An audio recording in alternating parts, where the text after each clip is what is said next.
later. Um, so first of all, welcome and thank you for joining us this morning, and congratulations on your Love Louisiana Outdoors Grant Award. We are looking forward to this program. We think it's going to do great in our communities, and we are excited to get out and see what everyone has done. So we're just going to some housekeeping. Please enter your first and last name in your title and your relation to your municipality or local government in the chat box. And then this workshop, is mandatory. If you don't enter your information, we will not be able to give you credit for it.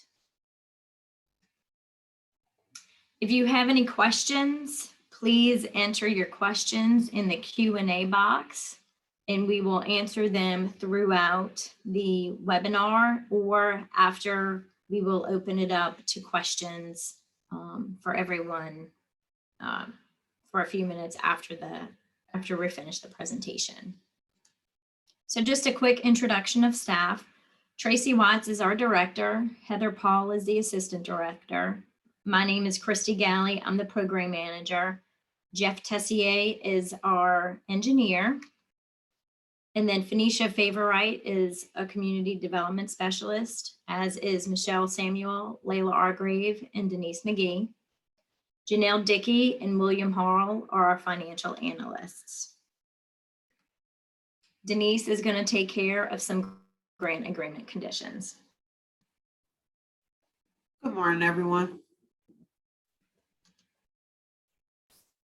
You will receive via mail and email your authorization to incur cost letter.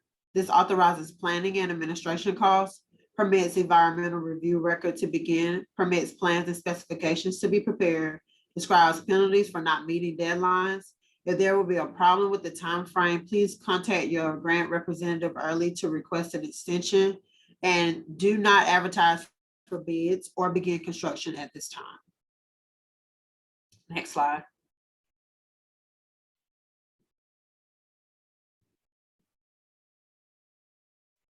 Go back one. The transmittal of a blank agreement. The instructions for each of these items below are in the cover letter. You sign the grant agreement and return it within 30 days. Do not date the grant agreement. Additional forms needed to complete the grant agreement is the authorized signature form. At least 2 people who will sign the request for payment. The certifying officer signs and dates the form. Make sure the typed signatures exactly match the written signatures, including initials. So if someone's name is Eddie B. Long, their signature needs to be Eddie B. Long. Send a council resolution if the certifying officer is not the mayor or parish president. Please note that the correction, fluid tape, or on RFPs or authorized signature forms is not allowed. Electronic funds transfer. Contact the Office of Statewide Reporting and Accounting Policy, OSRAP. Their email is listed, as well as their telephone number. For the enrollment form, do not use the existing form. You need to send a voided check with the EFT form to OSRAP, and the request for vendor information, make sure that you include the banking information in your W-9 form. Next slide. The forms that you're looking for can be located on our website in that circle area at the bottom. Next slide. And this is also showing you where that you can find the forms within our handbook. Next slide. Your next steps, you receive an application revision letter. This is to clear grant agreement conditions. You have a 4-month deadline from the date of your authorization to incur cost letter. Your annual audits, your financial management questionnaire, and your surety bonds should be submitted. It will discuss your environmental review record. Must receive authority from OCD-LGA to publish final notice and request release of funds by deadline. Your performance schedule, fair housing assurance, 504 assurance, residential anti-displacement and relocation plan and certification, revisions to your application, plans and specs, and final cost estimate must only be submitted to OCD by deadline. and any other documentation that we request. Next slide. Your risk analysis, we have three, high risk, medium risk, and low risk. If you're a high risk grantee, we will do an on-site TA before monitoring is scheduled. If you're a medium, if you're considered medium, you can request an on-site TA before the monitoring is scheduled. And if you're low, TA is only provided on a needed basis. Next slide. And now Janelle will discuss financial management.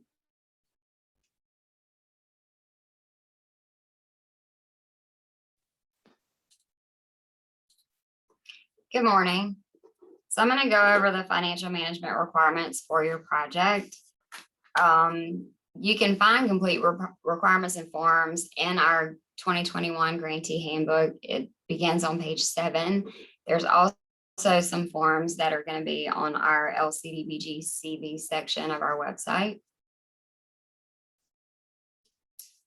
For accounting purposes, you're going to need source documentation. So you're going to want to maintain evidence of all of your expenditures of your CDBG CV funds, all of your payments to contractors and other parties. You're going to need to maintain bonding or fidelity insurance on anyone who is authorized to sign checks. And when it comes to recording your CDBG CV transactions, the best way to record them is in either a separate capital projects fund or a separate special revenue fund. And the purpose of this is to be able to clearly see that funds were used for eligible activities, and to also be able to tell specifically that they were not used for ineligible purposes. And examples of ineligible purposes are general government or operating and maintenance expenses. Cash management and payments. You're going to need to, if possible, maintain a separate bank account for your project. If you have a bank account that's already utilized for your LCDBG or another LCDBG project, you may also use that account. The account that is ultimately designated will need to be used for all transactions, including deposits and payments to vendors. It must be a non-interest bearing account.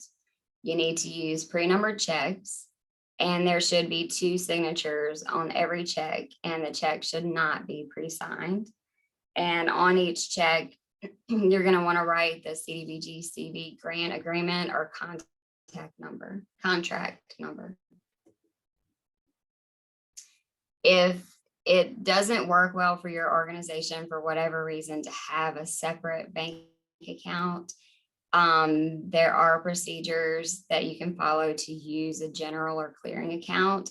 You have to request prior written permission from us, and before starting that process, you need to receive written approval from our office. In this case, all invoices will need to be paid in advance, and the checks have to clear prior to reimbursement. And you will still need to maintain separate financial statements for the CDBG CV funds. Internal controls and bonding. One of the forms that you're going to have to complete is the financial management questionnaire, and this basically becomes your policy for your financial procedures. It's going to list all the people who will perform various financial duties. And on this form, you need to make sure that you list the names and titles of these individuals. Make sure that at least 2 people are listed as authorized to sign requests for payments. Make sure that at least 2 people are listed as authorized to sign checks. We do recommend, the requirement is 2, that's a minimum. We do recommend that you have more than 2 in case someone is out when something needs to be signed, so it doesn't delay your payment process. Persons responsible for preparing fiscal year and financial statements should have the skills and knowledge to apply generally accepted accounting principles. And if there are any changes in personnel at any time, a new financial management questionnaire must be submitted to our office for approval. The people that are going to be signing checks that are listed with that duty on the financial management questionnaire must be covered by a surety bond or other fidelity insurance. And we're going to need to see a copy of that insurance with the financial management questionnaire. The documentation has to show that the insurance or bonding is current. And anytime that the financial management questionnaire needs to be updated, and whenever we come out to monitor, we're going to need to see current bonding. So even though we're gonna go over audit requirements, even though these funds are coming from a state office, they are actually federal funds. So you need to keep that in mind. And if you have a total of $750,000 in federal expenditures, including CDBG CV funds, you will be required to complete a single audit. It's the grantee's responsibility to procure or otherwise arrange for the audit, to prepare the appropriate financial statements, including the CFA if applicable. You need to provide the auditor with all of the information they need, make sure that they're aware that these are federal funds, and follow up on any corrections that need to be made. If there is an extension that you've requested from the legislative auditor and the extension has been granted, please provide a copy of that extension to your grant representative. Proper reporting in your audits. The funds should be, again, reported in a separate capital projects fund or separate special revenue fund. You need to clearly identify revenue and expenditures. And again, it should be shown separately. If for whatever reason, CDBG CV funds are transferred to another fund or they're otherwise not reported separately, the audit report should contain a supplemental schedule with agreed upon procedures, a balance sheet, and an income statement. And this is important because if our funds are not clearly shown in the audit report, we may need to get you to reissue or get your CPA to reissue the audit, which may cause you to incur an additional cost. If you're ever placed on the Louisiana Legislative Auditor's non-compliance list, which generally happens if your audit report is not submitted within 6 months of your fiscal year end date, we will not be able to give you any CDBG funds during that time. Okay, now I'm going to go over requests for payment. So once your project is in process and you're ready to request payment, you will need to pull the form from our website, and you can see the web address here. Like Denise said, you will need an authorized signature form that will show us who the people are that is going to be signing your request for payment, and those signatures will need to be signed exactly as they are typed on the form. If there is any change to that form or the financial management questionnaire, those forms need to be sent to our office for approval. And again, no correction, fluid, or tape is allowed on the RFPs or on the authorized signature form. This is an example of our request for payment form that you'll again pull from our website. And whenever you complete the form, you're going to want to print out 2 copies, sign both in blue ink, attach all of your approved invoices, and mail everything to our office. The invoices from your vendors must be included with all of your requests for payment. They need to identify the date the goods and or services were received. If goods are provided, the vendor needs to identify the items, quantities, and the unit cost.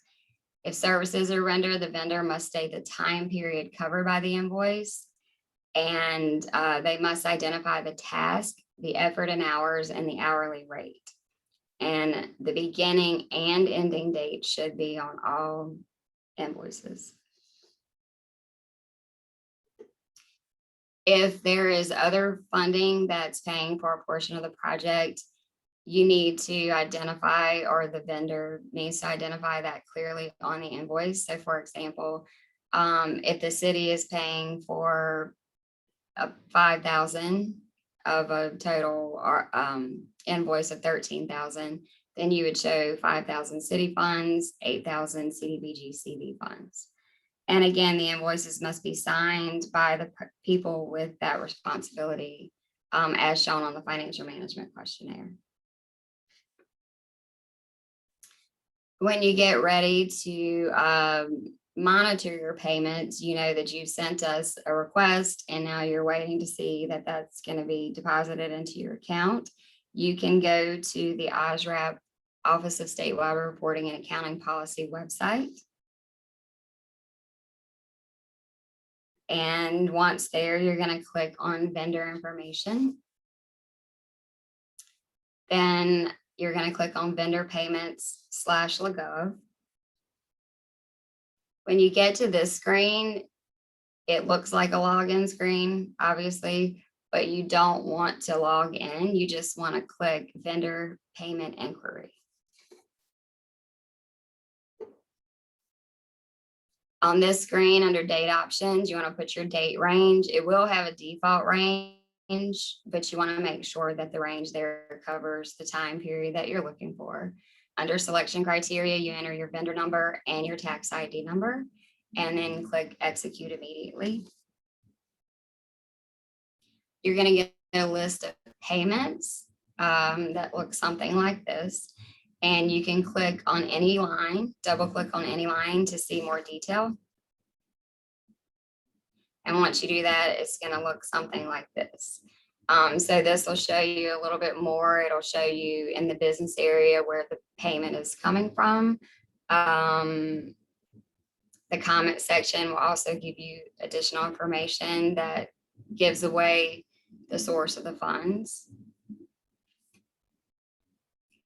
This is another example. If you look under the check number column here, you can see that most of the payments for this particular grantee were done as ACH payments, which are automatic transfers. The top line shows a number. That payment was done by an actual check that was mailed out. You'll also see the amount of the payments, the clearing date, and the status. These are all cleared, but that'll be different if they have not cleared yet. And this is just another example of additional detail that shows another source of funds. If we receive your RFP, your request for payment, in time for us to process it by Thursday afternoon, the money should be in your CDBG CV account the following Wednesday. When you're expecting funds in your account, you need to monitor it closely because you don't want to violate the 3-day rule, which means your vendors need to be paid within 3 business days of the funds being deposited into your account. Program income is gross income that's generated by the use of your CDBG CV funds. Examples of this would be fees or rent charged for the use of your facility, or interest earned if your CDBG funds are incorrectly deposited into an interest-bearing account. Any program income that you earn as a result of this program will have to be returned to the state, and we are requiring annual reporting to show revenue expenditures for each facility. And this is an example of a form that could be used for annual reporting, where you'll show your different sources of revenue, your different expenses, and show whether there was a net income or a net loss. This form will be required again every year. We don't have a date yet for when that will be required, but we'll disseminate that information as soon as we have it. For monitoring, we're going to come out to monitor your grant at 50% completion. We're going to also do a desktop monitor at 25%. These are the things that you're going to need as far as financial aspect of your project. You're going to need a chart of accounts that shows how you're recording your funding, if you have a special revenue fund or a capital projects fund. We're going to need to see your general ledger, your statement of revenues, expenditures, and changes in fund balances, your balance sheet. We're going to need to see all of the bank statements and copies of the canceled checks for all of the transactions for CDBG-CV. And we're going to need to see documentation of current bonding or other insurance for the people signing checks. This is just a list of frequent findings or concerns that we've had on some of our past projects. So it's things that you want to pay close attention to so that you can avoid having findings on your project. You want only authorized individuals performing financial functions. You need to maintain and be able to provide current bonding or fidelity insurance on people signing checks. You need to use either, if you use a clearing account, you need to have written permission to do so. You need to otherwise use a separate CDBG bank account for deposits only. I'm sorry. You need to use it for both deposits and disbursements. Other funds should not be deposited into the CDBG-CV account with the exception of other LCDBG funds. And the account should be non-interest bearing. You need to make sure that you're not violating the 3-day rule. And you need to report CDBG-CV revenue and expenditures separately and clearly in your year-end financial statements. And make sure that you're providing your financial information timely to your CPA so that your audit report can be submitted timely to the legislative auditor. And if you need to contact me, this is my information.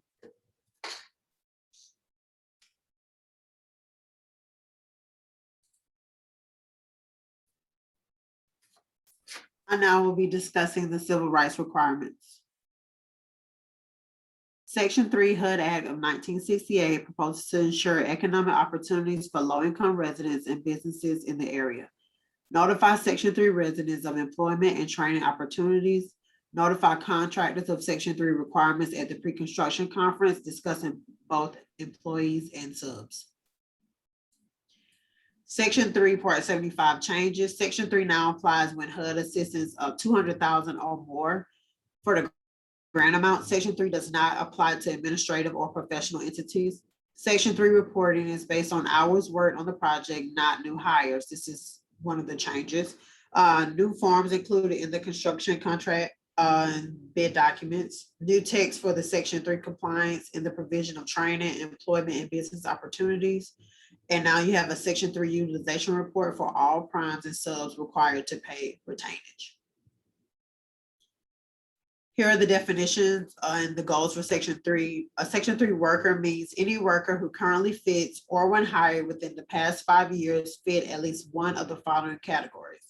The worker's income from the previous or annualized calendar year is below the income limit established by HUD. The worker is employed by a Section 3 business concern. The worker is a youth bill participant. A targeted Section 3 worker is a Section 3 worker who is employed by a Section 3 business concern, a worker who currently fits or when hired in the past 5 years was living within 1 mile of the service area or neighborhood of the project, or a youth bill participant. You have to have percentage goals. So 25% of your total labor hours needs to be Section 3 workers, and 5% of your total labor hours should be a targeted Section 3 worker. A Section 3 business concern means that business concern meaning at least one of the following criteria documented within the last 6 months. It is at least 51% owned and controlled by a low or very low income person. Over 75% of the labor hours performed for the business over the prior 3-month period are performed by Section 3 workers, or it is at least a 51% owned and controlled by current public housing residents or residents who currently live in a Section 8 assisted housing. 10% of the amount of all Section 3 covered construction should be Section 3 businesses. The service area or neighborhood of the project means an area within 1 mile of the Section 3 project. If fewer than 5,000 people live within 1 mile of the Section 3 project within a circle centered around the project, this is sufficient to encompass a population of 5,000 people according to the most recent US Census. The service area or the neighborhood of the project are the same thing. They have the same meaning, and where you can find the census data and the register for businesses is the link below. New hires are no longer tracked. Total labor hours by Section 3 workers will be tracked. Monitoring compliance has moved from HUD's Fair Housing and Equal Opportunity Office to the local field office. Here is an example of the Section 3 utilization report that is due with your clear lien to pay retainers to your contractor, and it also should be included within with your closeout documents. Certifications. Normal advertising is no longer enough. A good faith effort must be shown. Where grantees must document their efforts to comply with Section 3 through maintenance of a good faith efforts file. The file should contain memorandums, correspondence, and advertisements illustrating the grantee and contractor's attempt to reach eligible persons. Keep a file showing attempts as to why goals were not met. Grantee must certify residents and businesses that keep a file, and we check that at our monitoring, when we come monitor. Resident employee opportunity data and certification for business concerns seeking Section 3 purposes. These forms are located within our handbook.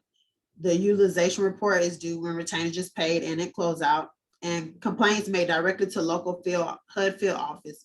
These offices can be found on the website shown. If it's not in writing, it didn't happen.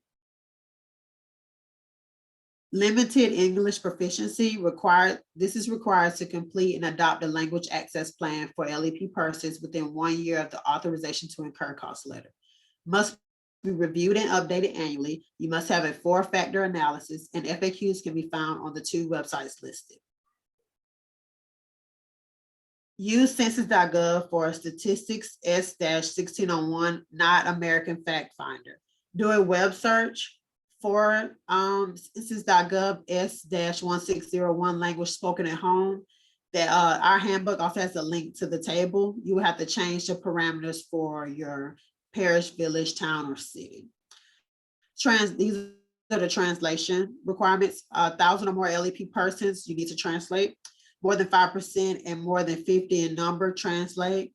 More than 5% and 50 or less, translated written notice of right to receive free or interpretation of documents. 5% or less and less than 1,000, no written translation is required. Google Translate is also a helpful tool. An example of LAP is available in our Exhibits A section of our handbook. Section 504. Section 504 of the Rehabilitation Act of 1973 requires grantees to comply with non-discrimination based on handicap status in federally assisted programs and activities of the Department of Housing and Urban Development.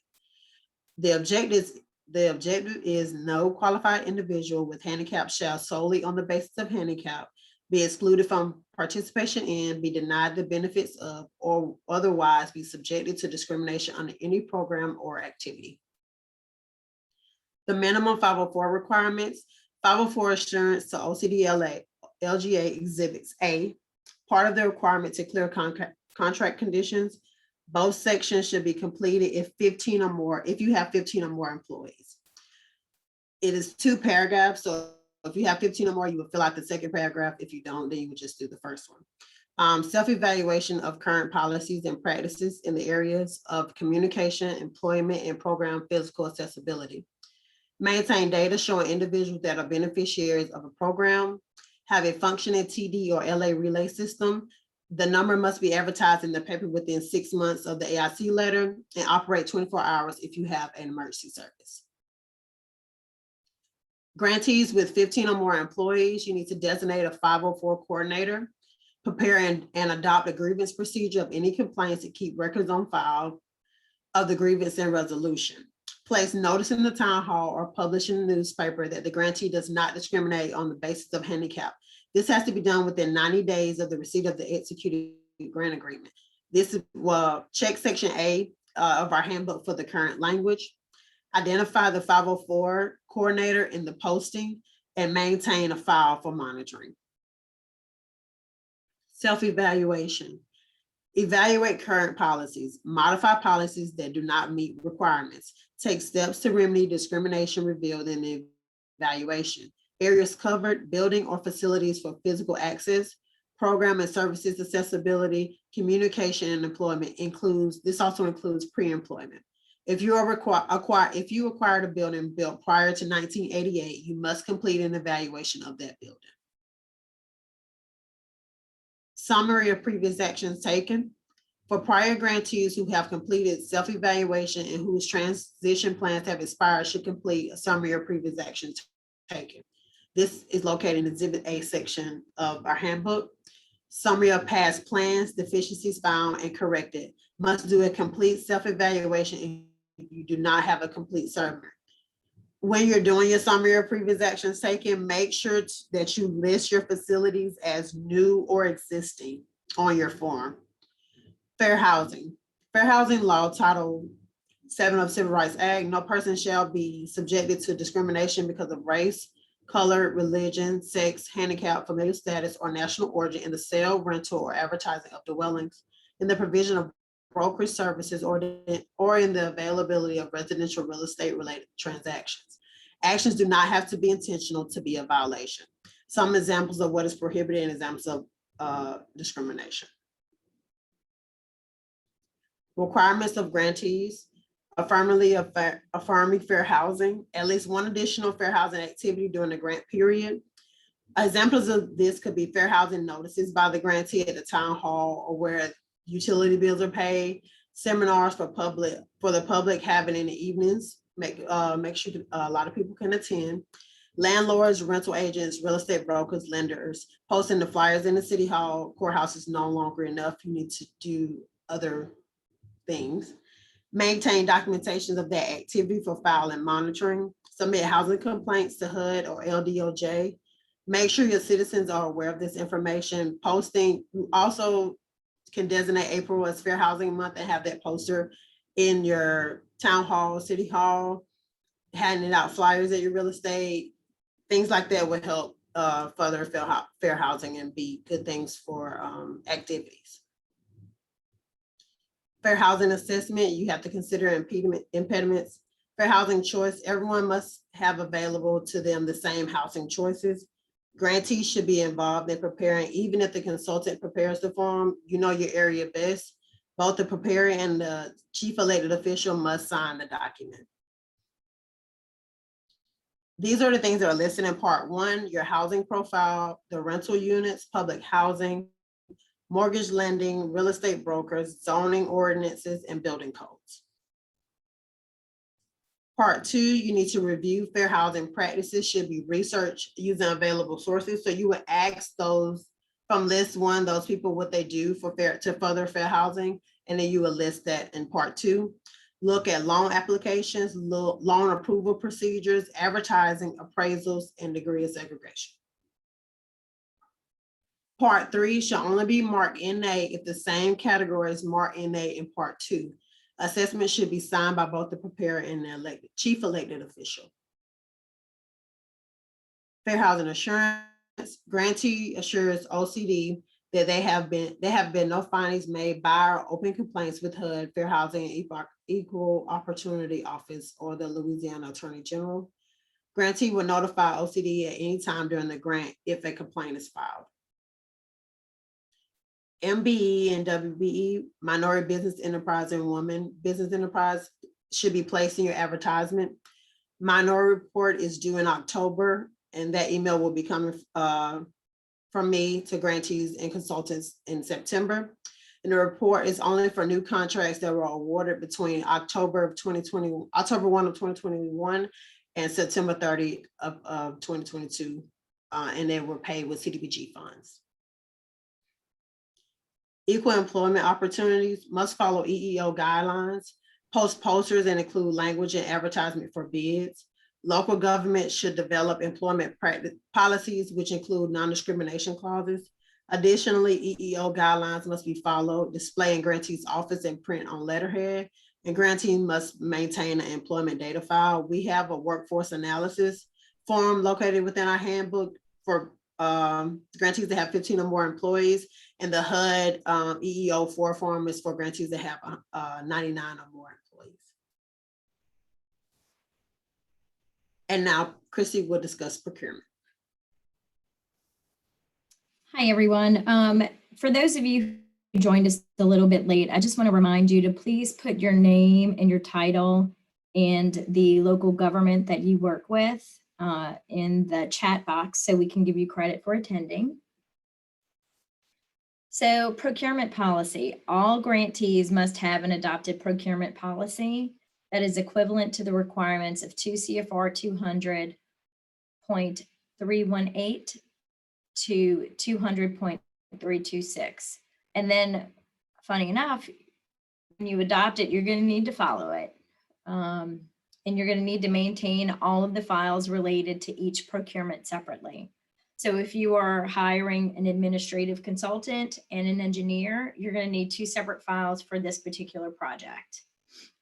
If the federal funds are used to pay for professional services, then you must follow 2 CFR Part 200 and those requirements during the procurement process. If you have any questions about procurement, please do not hesitate to contact me and we will walk you through it. So there's a procurement policy outline on our website. And please remember, we've had a lot of questions and issues about this recently, especially with our water sector program. Persons or firms that develop or draft specifications, requirements, statements of work, or invitations for bid or requests for proposals must be excluded from competing on these procurements because they have additional knowledge that others don't, and it would be an unfair competition. So some of the requirements: the non-federal entity must maintain records sufficient to detail the history of the procurement. So this means the RFQ or RFP. You can direct solicit people. So any emails that you send out or receive back will need to be in there. Any emails, you can put it on your Facebook page if you have one. You can put it on your website if you have one. Put it in the paper. If you are in a smaller region and you have, Baton Rouge, people get the Baton Rouge paper even if they don't necessarily live in Baton Rouge. So if you are in St. Francisville or somewhere along those lines, or East or West Feliciana or St. Helena, you can put your RFQ and RFP information in the Baton Rouge newspaper, because more than likely that's going to open up your pool wider. And then you're also going to need the rationale for the method of your procurement, the selection of the contract type, selection or rejection of the contractors, and the basis for the contract price. So some requirements. So the rationale for the method of procurement, we're going to need to know why it is either a micro purchase, a small purchase, a sealed bid, a competitive proposal, the selection for those listed above, and they're based on price. And then the selection based on qualitative or technical factors is based on price and cost. So contract type, so you have a firm fixed price, you have a cost reimbursement, and you have time and materials.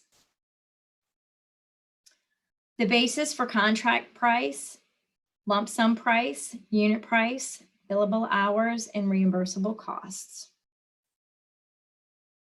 So procurement of professional services, administrative consulting, and engineering services is required prior to submittal of the application. Grantees are not allowed to terminate these services without permission from OCD LGA if using grant funds to pay for these services. Administrative consulting, architectural, and engineering firms that have not provided services to grantees under the LCDBG program within the previous 5 years, regardless of the source, must be cleared. In our handbook, Exhibit A34 is the way to go about clearing the consultant or engineer or architect. They should be obtained following grant award for any costs that are incurred other than pre-agreement costs. Record keeping for procurement, like I said, we're going to need a file separately when we come to monitor. We will look at your procurement. Copies of the advertisement, copy of the package requesting the RFPs or qualification statements, description of the method of conducting the technical evaluations used to select the consultants or the architects and engineers, the copies of the proposals and qualification statements that you received, the written evaluation and statement explaining the basis of selection in the folder as well, the basis for the cost reasonableness, and the clearance of firms if necessary. So procurement of material, supplies, and construction services. A micro purchase is a purchase that's up to $10,000. A small purchase is materials and supplies less than 30. Competitive sealed bids are materials and supplies 30,000 and up, as well as construction services. You must receive 2 bids. If you do not, please contact our office. So a non-competitive negotiation is inadequate competition, and it can only be used with written approval from our office. And please just call our office to discuss this if this has happened to you. So a non-competitive proposal or procurement would be if you only received 1 response to your RFP or RFQ. Advertisement for sealed bids must be published once a week for 3 different weeks in a newspaper in the municipality. The first advertisement must appear at least 25 days before opening of bids and must not occur on a Saturday, Sunday, or a legal holiday. So the public entities shall provide as an additional bidding option a uniform and secure electronic interactive system for the submittal of bids for public works. So this is for parish governments with populations greater than 20,000 and municipalities with populations greater than 10,000. The advertisement for sealed bids, this is just this is from the procurement office. They're able to put this on there. So we've been trying to get them to work with us to be able to put y'all's information on here. We're still working on it. As soon as we make some headway, we'll let y'all know. So the bid contract documents and bid opening, OCD LGA must receive a copy of all addenda. The contract documents guide exhibit A39 suggests that the bid package is reviewed in its entirety by legal counsel, must maintain a copy of the minutes of the bid opening, roster of attendees, and the tabulation of bids.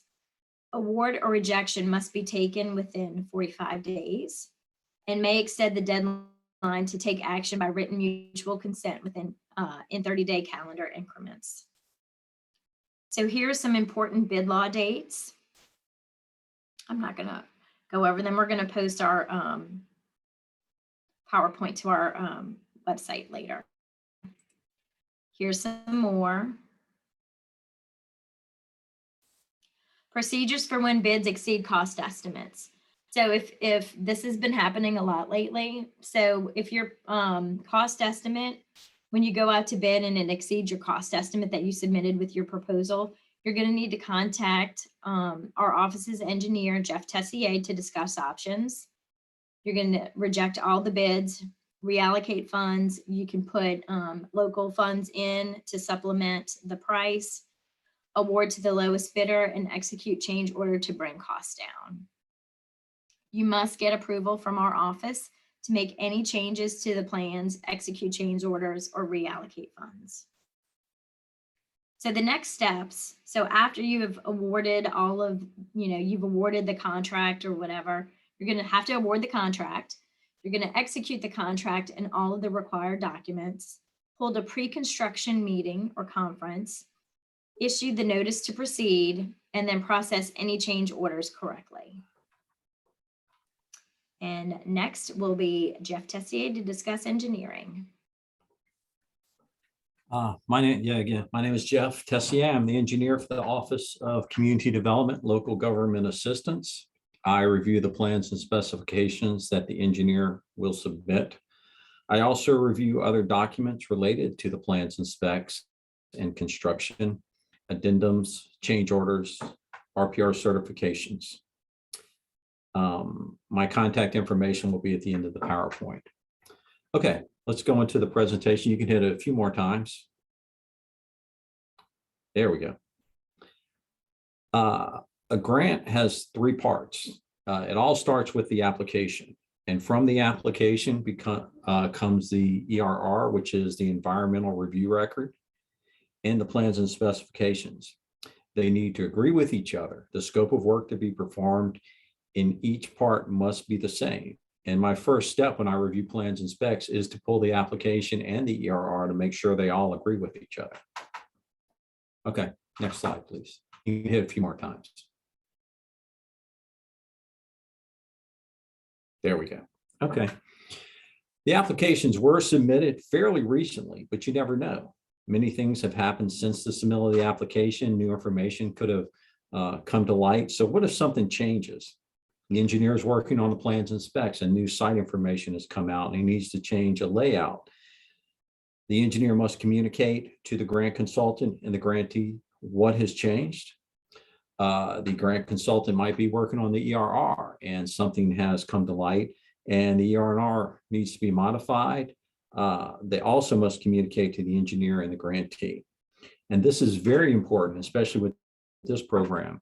If anything changes, you need to talk to us. You need to communicate with our office. You can contact me. We are very flexible. There are many things under this program that are allowable. However, there are certain activities that are not allowable under this program. So if anything changes, a layout, any type of changes, you need to communicate with us to make sure this is an allowable change under this program. Okay, next. Just think of a grant as a three-legged stool. The ERR, the application almost agree with each other. If something happens, the grant can fall apart. I've seen it before many times, and we definitely do not want this to happen. It is not our goal. So if anything changes, please contact us. Next. Okay, this is what is submitted to me by the engineer. The plans, the specifications, an updated cost estimate. Now, the quantities that are on the bid form within the specification should be the latest and greatest. So that should be the basis of your cost estimate. When you submit plans and specs to me, you also need to submit plans and specs to regulatory agencies. If you have a splash pad, the Louisiana Department of Health wants to review those plans and specifications. If you are rerouting any water or sewer line within the public right-of-way, if you have a new bathroom, you need to reroute a sewer line to that, the Louisiana Department of Health needs to see those plans also. We also need the transmittal letter to the local permitting office. So construction permitting, electrical code, plumbing code, that is all regulated by the local permitting office. So you need to submit plans and specs to them, and we need to see a copy of the transmittal letter to make sure that you have submitted plans to all the agencies. And again, if there are any addendums, I need to see those. So if it's a wage decision, postponing plans, anything of that type, any addendums, no matter what it is, submit that to this office because that is part of the contract. Okay, next. Change orders. Change orders always happen. Something happens in the field, you need to submit a change order. Change order, please check your math. Make sure your contract amounts and everything adds up. I need reasonings for this change order. There's a utility conflict, something happens in the field. Let me know why you're doing this change order. And signatures. We have certain regulations as far as the who signs first, and we'll get to that in just a second. Next. There we go. For us, this is very specific to us. The engineer and the contractor sign and date the change order. Submit the change order to me by mail or email. I approve it, email it back to you. This is for your records. Then you get the mayor or parish president to approve and date the change order. You can keep as many, distribute as many copies as you need, but you need to submit one copy to us that has the engineer, the contractor, and the mayor or parish president's signature. So very important that the engineer contractor sign and date the change order first, then it goes to me, and then the final one will either be the mayor or parish president. The grantee will approve it. So we need it in that very specific order. If not, we'll have to just, I'll send it back to you and we'll have to redo the whole thing. Next. What can be emailed and what can be mailed? Any change orders, addendums, RPR certifications, anything that's time sensitive can be emailed in. Very important though, plans and specifications must be mailed in to me. I need the hard copies of plans and specifications, and when they're due, it's due in this office. Not due when you mail it or anything else like that. It needs to be due in this office on the deadline date. If there's any large attachments, you have addendums with drawings, anything big, you need to mail that in too. Next. Okay. For those that are new to the Community Development Block Grant Program, we require a resident project representative for the project. You also need to qualify that resident project representative. Even if it is the engineer or the architect, you still need to qualify them. Okay. To qualify a resident project representative, submit the certification form, which I'll get to, and the resume of the RPR. If you've worked with CDBG before and you have already qualified an RPR, you do not need to do anything. When the grant is monitored, the monitoring team will check to see that whoever is signing the inspection forms is a qualified RPR. Okay, next we're going to go to the environmental review. Oh, sorry, that is the certification form, and it's in our grantee handbooks. Next is environmental review. Good morning. My name is Phoenicia Favorite, and I'll be discussing the environmental review requirements. The environmental review is a federal requirement under 24 CFR Part 58. Each program participant must be in compliance with the National Environmental Policy Act of 1969 and all other applicable federal environmental laws. All projects should show particular attention to 24 CFR Part 58.32, which is project aggregation. The program requirements.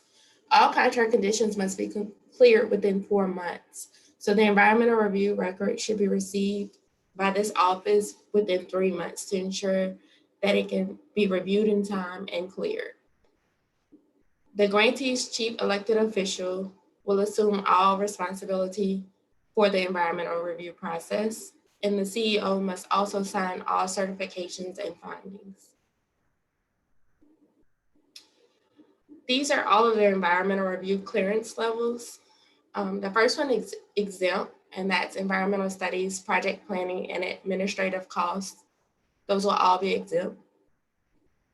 The next section is categorically excluded, not subject to 58.5. This includes operating costs and equipment. Categorically excluded activities subject to 58.5, which include acquisition, repair, and improvements that are less than 20%. Activities requiring an environmental assessment, new construction, and substantial improvements that are more than 20%. And the last one is environmental impact statement. These have significant impact on the environment. This first chart involves the comment period for activities requiring an environmental assessment. So the combined notice for the environmental assessment should be published and have a 15-day comment period or posted with an 18-day comment period. If the comment period ends on 6/20, on 6/19, then the date of the request for release of funds should be 6/20, the date after. And then once the ERR is received by the state, there's a 15-day comment period. For projects that are categorically excluded subject to 58.5, they also have to have a notice of intent published or posted. The comment period days are a little bit different for categorically excluded projects. It's 7 days publication and 10 days with a posted notice. And the requirements are still the same. It should be dated the day after your comment period ends. And there's also still a 15-day comment period for the state. ERR clearance. All required permits, site assessments, remediation efforts, mitigation measures, and the 8-step process, if completed, needs to be included with each notice.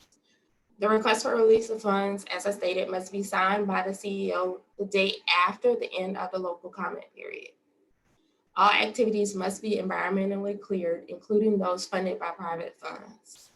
Until the state has approved the recipient's request for release of funds, neither a grantee or any participant should commit any private or local funds to the project.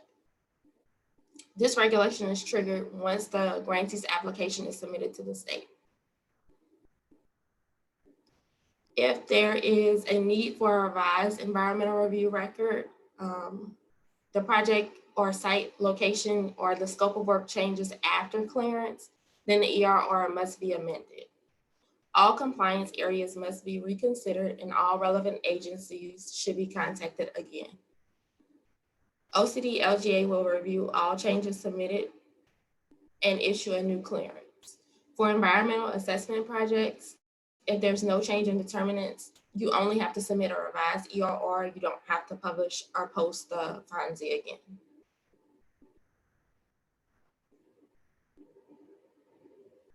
Some common errors that we have found with the environmental review process is not including all of the required maps or not including enough information on the maps. We have in our grantee handbook a list of websites that you can use to get all of the information for each section. Please utilize that grantee handbook for those websites. Another thing is not including whether or not the project is site specific and not listing all proposed activities in the project description. Please be as detailed as possible. Not following requests from the tribes. If the tribe requests that something is inserted in the construction contract, please make sure that you adhere to all of the requests. Not signing and dating forms that require signatures, and not discussing alternatives in the 8-step process. The request of funds should also only be on one page, front and back. And also, please make sure you include all documents to support your determinations. And the last one is not making sure that the statutory worksheet and checklist match and that all relevant information is included in the statutory checklist. So for the parks program, we will post forms online and it'll be under the Love Louisiana Outdoor Parks section of the website. Please utilize these forms because the worksheet will be a little bit different and they ask different questions from the one in the grantee handbook. Make sure you review the entire environmental review before submitting to eliminate errors. If you have any questions, you can contact me, Phoenicia Favorite. That's my email address and my telephone number. Also, the staff that review the environmental review records are Layla Argrave, Denise McGee, and Michelle Samuel.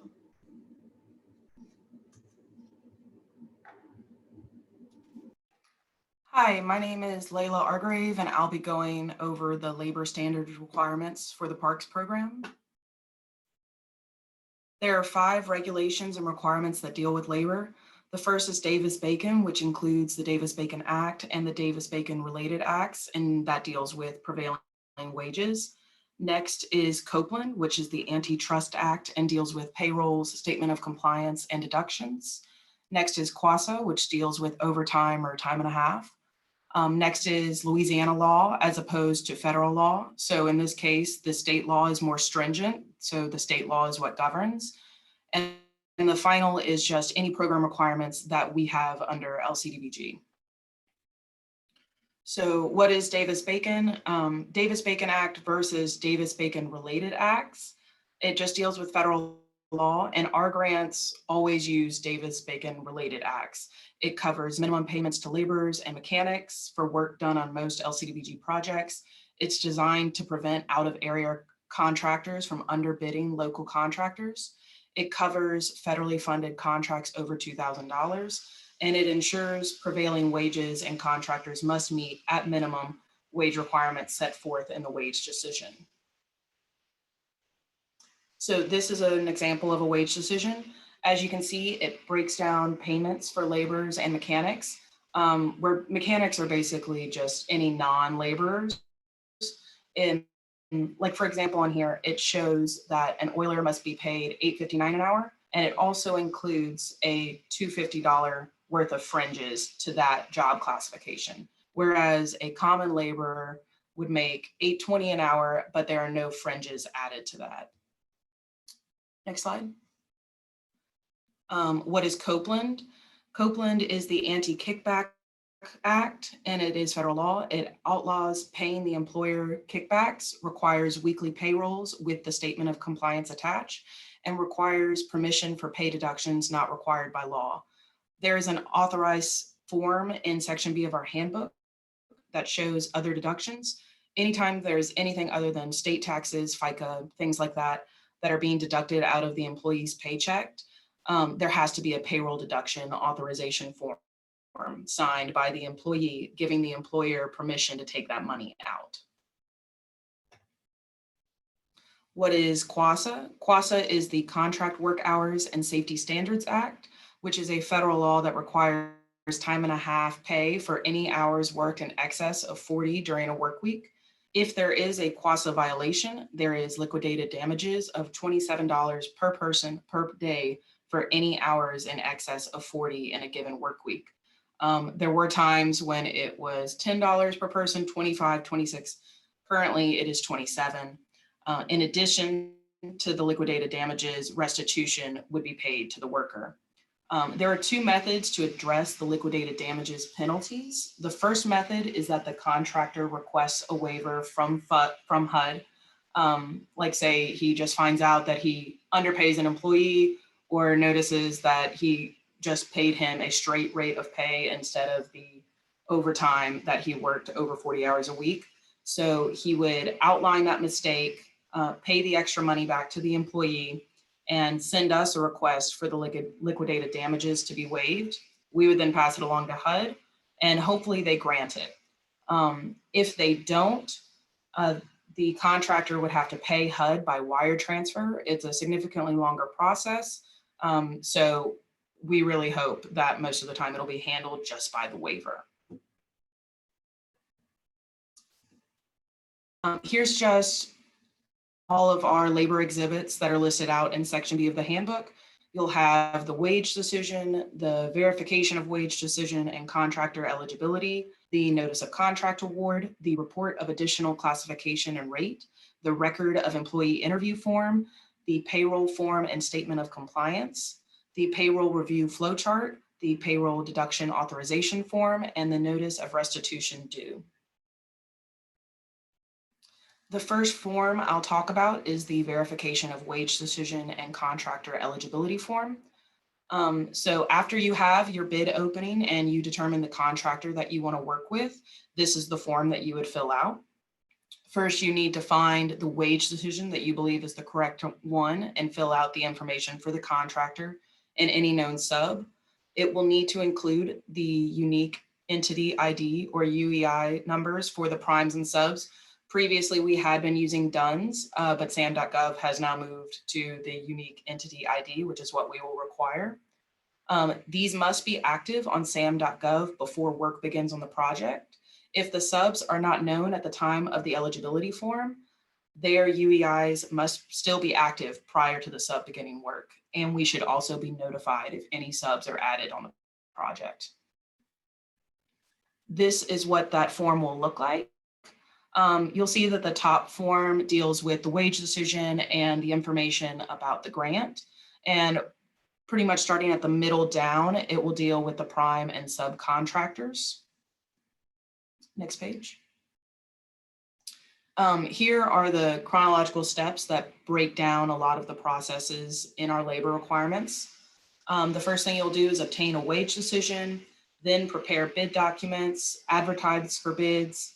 You do have a 10-day responsibility that involves checking that 10 days before the bid opening, the wage decision you decided on is still active. They can change pretty frequently, so you need to just make sure that that's the most accurate one you're using. You have the bid opening. You would fill out the verification of contractor eligibility and send that to our office. After we approve that, you would then do the award for the contract and fill out the notice of contract award. And then you would also have a pre-construction conference. This is required now because in a lot of instances, once you have this conference, you might be able to find out with the contractor that they have a job classification that may not be listed on the wage decision. So this would be the time where you would then request for an additional classification and send it to us, and then we would follow that along to HUD. Next, you would be going through employee interviews and then examination of payrolls. This is best to be done weekly because you don't want to go through the situation where, say, if the contractor finishes all of his work and after the fact you review the payrolls and find that there may be errors or restitution that needs to be paid. But if the contractor is already paid, you do lose some leverage, and it can greatly extend the process of having to work with these contractors after they're already done with the job. After that, if there are any corrective actions that need to be done, such as restitution, y'all would handle them then. Then y'all would do the labor standards enforcement report. Somewhere in here, we probably do a monitoring from our staff where we might also discover restitution that needs to be handled or any kind of corrective actions, which would then be identified as findings of deficiency. And then the final step would be a final wage compliance report that we require upon closeout. So whenever you're going to find a current wage decision, you would go to this site. It'll open up looking like this. You would then click on public building or works, and it would bring you to the next slide, which then you would go to the drop-down boxes on the left. If you scroll a little bit, you would select the state you're in, the parish you're in, and what type of contract it is. And then it will help you through the process of picking the best wage decision that you should go with. If you do have any questions about this, you can reach out to me or Phoenicia, and we can help you go through this process as well. This is what the last page of a payroll should look like. It's the statement of compliance page. Notice at the top left and bottom right, the signing party will fill in information there. And the signing party may sometimes be an officer of the company. If for some reason an officer of the company is not signing, there needs to be a letter accompanying the payroll authorizing that person to sign the payroll. This is a legal document accepting all responsibility that this payroll is accurate to the best of your knowledge. So you need to make sure whoever is signing it is qualified to do so and authorized to do so. If you'll also notice that there are two green boxes circled that involve employee fringes. If fringes are going to be paid out to a plan, you can check box A. If everything's being paid out in cash, you would normally check box B. Next slide. This is the report of additional classification, what we mentioned earlier. This is what you would fill out if there's a job classification that isn't labeled in the wage decision. We outline on this slide how much of this form you would need to fill out. And then the bottom part is handled by our office and then also handled by HUD after we get approval from their labor office. This is a payroll deduction authorization form. This is used if there's money being taken out that's not like just the standard deductions like state taxes and FICA. It lists out the deductions and their amounts. If they do a percentage, like I know a lot of 401ks, they'll do say 4% or 5%. We would calculate that percentage out of their gross pay. And that's really the only time that there should be a percentage. And for other like percentage drawdowns, but otherwise is usually like an exact amount, like uniforms for $5 or something of that nature. If there are new deductions being added, then an updated form must be included along with the original form, because we're going to compare them to whatever deduction authorization form was valid at the date that the employee signed it. So this just goes over some common problems that we see. The biggest issue that we have is an excessive use of laborers on payrolls. A lot of the time, a contractor will say they're using a lot of laborers, but the inspection reports will show more specialized work being done in the job that isn't being reflected, which comes off as trying to circumvent Davis-Bacon requirements, and it leads to a lot of restitution issues. The payrolls need to reflect a reasonable distribution of laborers to mechanics based off of what is being shown on the inspection reports and the employee interviews, and just general knowledge and logic through the project. So this is just a reminder for y'all to make sure you use those inspection reports and you compare them to your payrolls to make sure that it makes sense to what work is being done on the project. This is going over the final wage compliance report. This is submitted with the closeout documents and reports all restitution or absence of restitution under Davis-Bacon and QASA. So that means that this needs to be turned in even if you don't have any restitution on the project. We'll remind you at monitoring to include restitution, and our labor compliance officer will ensure that that is there. This has to be approved by our office before the grant can be closed out, as well as any labor findings being cleared. If there are any other outstanding labor issues, such as restitution, anything going through HUD, we will not be able to close out the project until that is all handled as well. Phoenicia is the labor compliance officer in our office. So if there are any questions regarding labor issues, they can be directed either to me or her via email or phone, and we'd be happy to help you.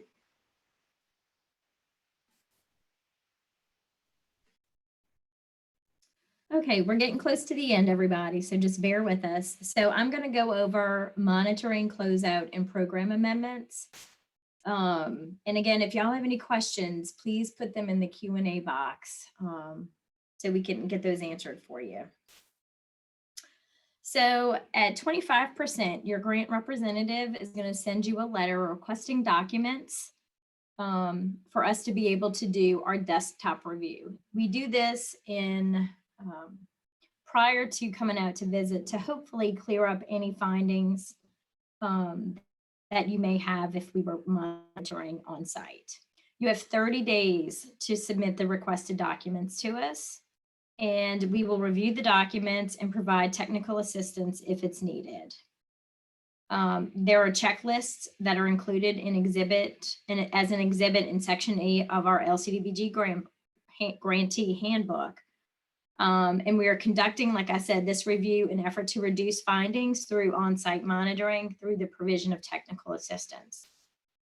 Please, please, please provide this information to us in a timely manner, because we will not be able to come on site until the desktop has been received and reviewed. So each grant will be monitored on site when 50% of the grant funds have been expended or requested by the grantee. The OCD LGA staff will review all compliance areas as well as view the project site. This is what I'm excited about. I'm excited to see what y'all have done to these parks, because this is really exciting. It's a lot more exciting than driving down a street or seeing a sewer, a lift station or something like that. So this is going to be fun. Monitoring checklists are also included as an exhibit in Section 8 of the LCDBG grantee handbook and will be updated online as new guidance is available. We will send a grantee monitoring report, and the grantee will be required to respond to any findings of deficiency noted during the monitoring review. So in order to receive a conditional closeout, improvements and construction undertaken with grant funds must be in full operation. We need 1 copy submitted of the program completion report for the most recent grant year. Submit 3 copies of the certificate of completion, and they all must be original signatures. Submit the clean lien certificate and all findings of deficiency must be cleared. In order to receive a final closeout, all conditions must be met in order to be approved for the conditional closeout. All financial reports and audits covering the expenditure of all LCDBG funds have been received and accepted. So for program amendments, these are required when a single or cumulative change to the program budget greater than 10% of the grant award amount, or changes that result in the deletion or addition of any activity or item. They must be submitted by the grantee. Funds remaining due to cost underruns may be used with prior approval by OCD LGA through a request for a program amendment. And the project must continue to be fundable based on the proposed changes and not to be approved and not require an amendment to the ERR. Changes to approved projects. Some changes that become necessary for project implementation do not involve a change of scope or work beneficiaries that may not require a full program amendment. These program changes are generally must be requested in writing by the grantee, and the request should describe the intended change to the project and statements regarding whether the change will affect the intent and scope of the project, number of project beneficiaries, and the environmental review. OCD LGA must be contacted anytime the grantee seeks to make changes to an approved LCDBG project. Amendments and or scope and or project changes to the approved LCDBG project can neither be requested nor approved through submittal of engineering change orders only. And major reductions in the scope of work proposed could result in an adverse state action. So we could reduce your grant, we could terminate your grant, or a finding of ineligibility for future funding. This is also what Jeff was talking about earlier. So there are a lot of things that you guys can do for your parks, but there is also a lot of things that you cannot do for your parks.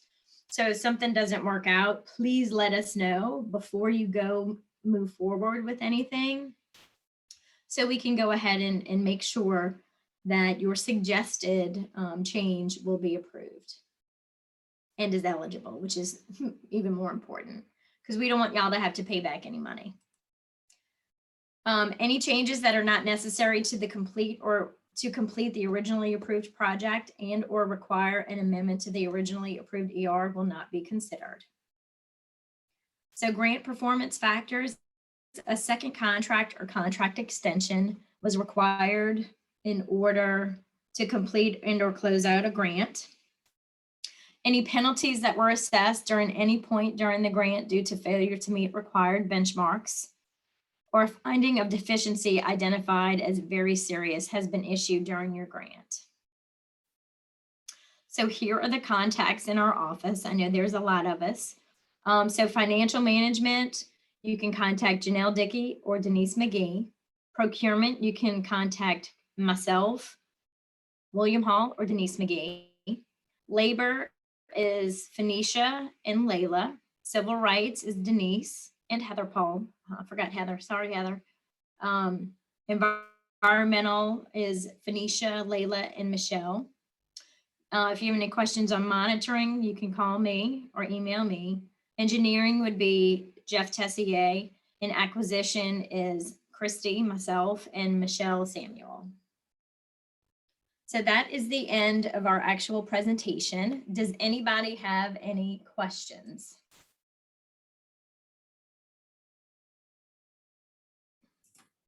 Chrissy, we do have some questions that just came in.